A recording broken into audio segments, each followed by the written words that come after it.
Hi, it's Ray from IELTS Focus. So when it comes to the speaking test in IELTS, I often get asked the same kind of question about, how long should my answers be in part one and how long should my answers be in part three? People say to me, well, should I just give like a one sentence answer or two or three sentences, and what kind of rule is there around this? Now, there isn't any kind of rule with regards to the length of your answer. But there are a few things I want to go through in this quick presentation, showing you how best to answer questions in part one, a kind of length that you should be giving, and also part three. And also I'm going to show you how to answer the question correctly, especially in part one. So let's have a look. Okay, so let's just take a look at how long your answer should be in the IELTS Speaking Part 1 and Part 3. Now, I often get asked this question, how long should the answer be in part one? Now, in part one of the test, the examiner has only 5 minutes to get through between 9 to 12 questions. So it's not recommended to give very long answers in this section. Just answer the question directly in about 1 or 2 sentences. So you answer it directly and you give a little bit of extra information, and you can give an example if you like. However, some questions might actually require you to go into a little bit more detail, or you may feel that you want to give a bit more detail in your answer, and that's okay also. So you need some kind of balance there. For example, do you work or do you study? Okay, I'm working at the moment. I'm a nurse at the local hospital here, which is what one of my students answered a little while back. So this is perfectly fine as an answer. It's clear, it's concise, and it answers the question well. However, if we look at this question, if you could change your job or profession, what would you like to do? Now, in this case, the student's given a much longer answer because the student felt that she had a bit more to say about this. So you can see the way it's been answered. I've been thinking about moving to the UK to do a degree in psychology. I've got a keen interest in this subject. I've been a nurse for around 6 years, and I'd like to make a career change because nursing is not really an option for me in the future. So it's a much longer answer, but that is also fine. But the key to it is to find some kind of balance. If you're giving very long answers for each of the questions in part one, then it's going to frustrate the examiner because the examiner has to get through, as I say, between 9 to 12 questions, and they've got a time limit of about 5 minutes. So that first question was pretty straightforward. That's fine. It's a short, clear answer. But the second question is longer because the student had much more to say. Now, don't restrict yourself if you feel that you can give a longer answer, but just, as I say, be aware that the examiner is keeping time. Now, in some cases, the examiner will actually make adjustments. If they're running out of time, they may just wrap it up with around about 9 questions if time's running out. And that's okay, that's fine. So, as I say, between 9 to 12 questions is what they'll ask you. And it's on 3 different topics. So the first topic will be about your work or your studies. The second topic could be about your hometown or where you live. And then the third topic, they might ask you anything like, TV shows or movies, or how often you use the internet. It could be hobbies. There's so many different types of topics that they could ask you, and they're always about you. These questions in part one, they always ask you about your life or your experience, something that relates to you. So it's about yourself. Part 3 of the speaking test is where you should be going into more detail in your answers. This is where you have a much broader topic, where you may have to give your opinion, or talk about the past, or compare things with the past and the future. Now, there's no rule about the length of your answers in the IELTS speaking section.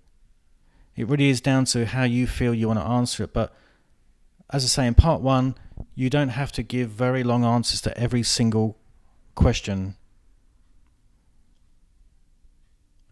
So another thing that some of my students fail to do is they fail to answer the question directly.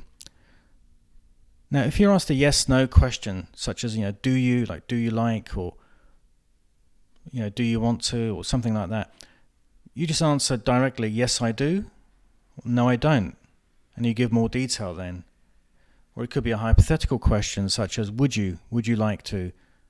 Yes I would, no I wouldn't. Then you give more detail, you go on to explain. Same, have you ever? Yes I have, no I haven't. Then you go on to explain. Let me show you what I mean. So here we have 3 examples. So the first one is, do you like to travel? Okay, last year I travelled to Vietnam and Thailand. It was a wonderful trip.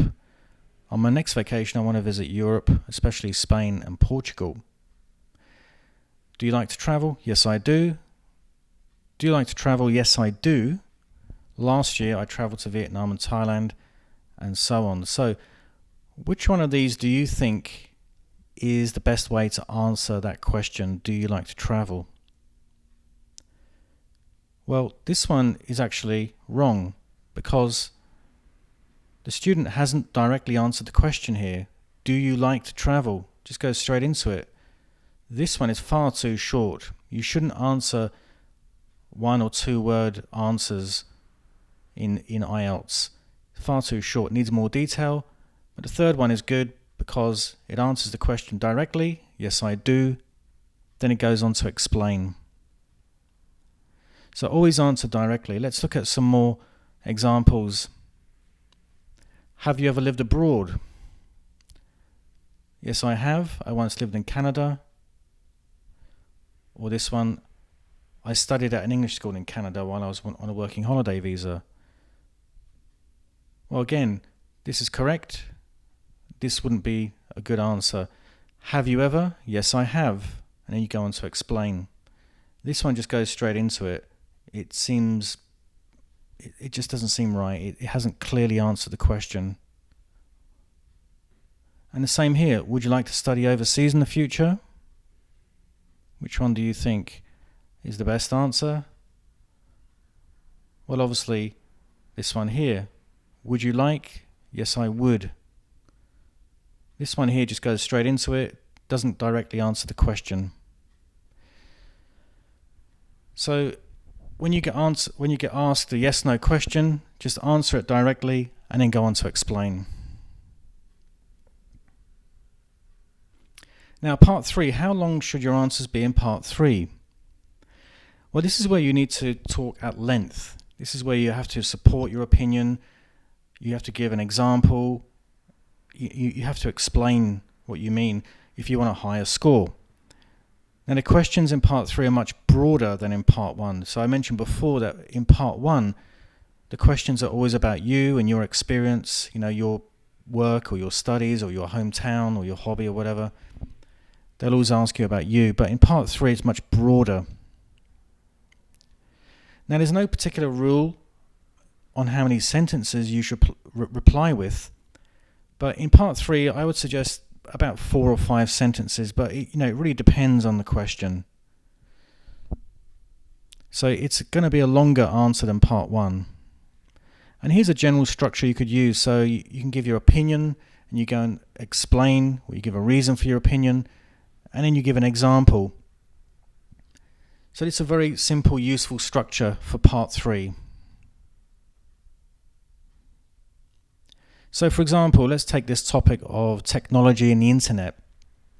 The examiner may ask you, do you think all information on the internet is true? So I give my opinion. I make it very clear what my opinion is. Actually, no, I don't believe that all information on the web is true. Then I give an explanation. These blogs, they rely on rumors that circulate in social media, and they don't accurately research information they present, and they can be unbalanced. And then I give an example. Fake news, for instance, fake news is a growing phenomenon now, especially in the mainstream media.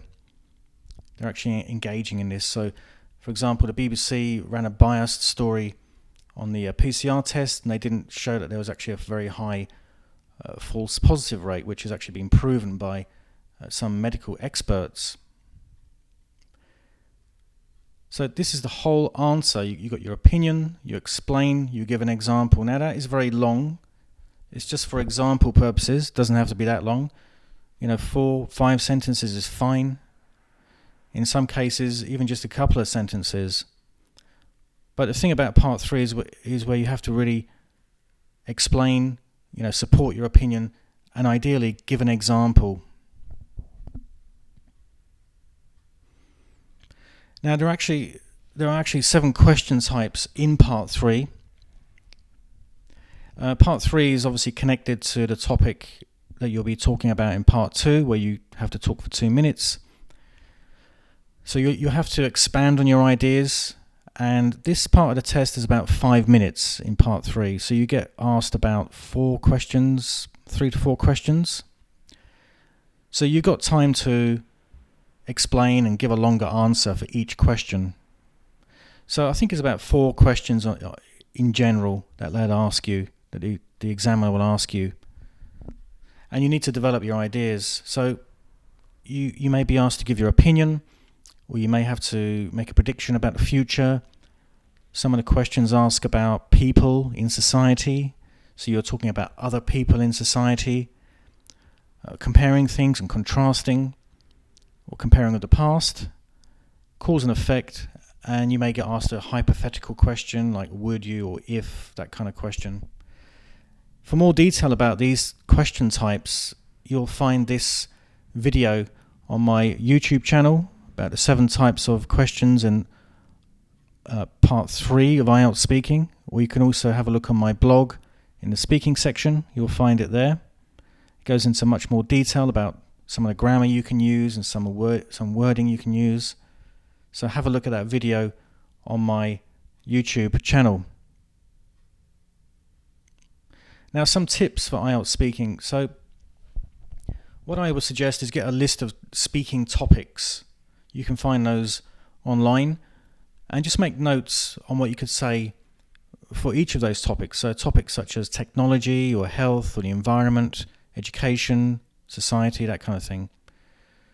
Think of like 5 words that you could use connected to each of the topics, and also build a word bank. So build up your own vocabulary, especially for the most difficult topics. So you need to work on your vocabulary for common IELTS topics. Record yourself answering questions for the speaking test. If you can, see if you can find a mock speaking test online and just record yourself answering those questions. Play back the recording, pay attention to any mistakes with intonation or pronunciation, grammar mistakes, vocabulary, and so on. Now, pronunciation, intonation, they're very important in the speaking test because you're marked on your pronunciation. So get somebody to give you feedback on your weak points, especially with pronunciation, and get to work on those. Find somebody who can really help you with your pronunciation if that's an issue. Practice giving answers to the most difficult topics in the speaking section. Maybe you have trouble speaking about art, or a museum you visited, or a gift you received, something that you find difficult, and just practice with difficult topics. So thanks for watching, and if you have any questions, leave a comment below the video if you're watching on YouTube, or go over to ieltsfocus.com.